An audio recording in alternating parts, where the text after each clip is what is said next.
I totally get that you're busy, you've got personal things going on in your life, lots of distractions on the news given from the mainstream media. There's a lot going on.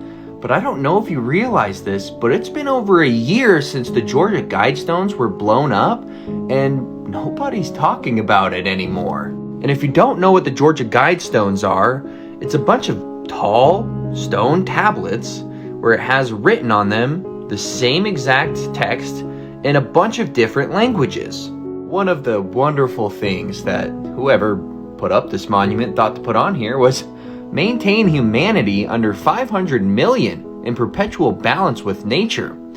If you do the math, that's like a 90% reduction in the current claimed population of the Earth. But other than just saying some weird stuff like we should kill everybody, it also had some astronomical features. One, the channel through the stone indicates the celestial pole, Polaris. Talk about that in a second. The horizontal slot indicates the annual travel of the sun. And 3, sunbeam through the capstone marks noontime throughout the year. Now that channel that they were talking about drilled through the rock is this hole right here. And you could have walked up to this hole at any time of the year, day or night, and this hole would be aiming at Polaris, the celestial pole. Riddle me this.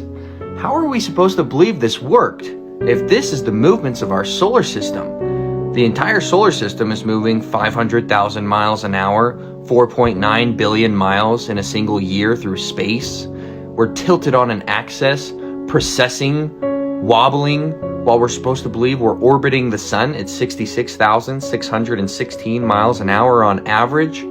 And all of the stars above our head are supposed to be expanding away from us from the Big Bang, doing their own individual movements. And we're supposed to believe that we're on a round rock, and we could set a rock on this rock that aims at Polaris 24/7 when we're supposed to be doing this? Someone make sense of this. I know it's a lot to realize that current cosmology is off, but it's actually admitted by people like Michio Kaku, who admit that cosmology, the current cosmology, is off by 10 to 120th power. And this channel and this guidestone right here definitively disproves the ideology which suggests that we're on a spinning magical water ball doing all of these astronomical motions around the sun and through a space vacuum that doesn't exist. This truth, it's uncomfortable. It's gonna really twist and turn your brain.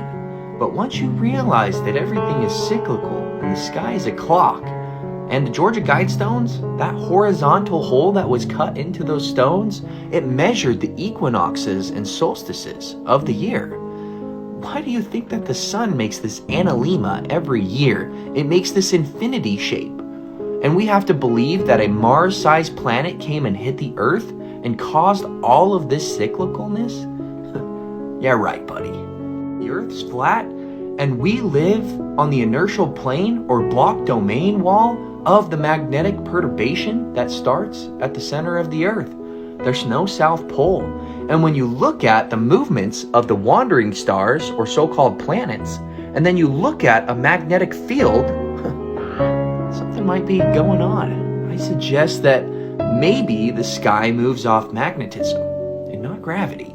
If you'd like to hear me debate this live with scientists, pseudoscientists, globe zealots, and all of the likes, you're going to need to follow all 3 of these channels that I've tagged here down at the bottom.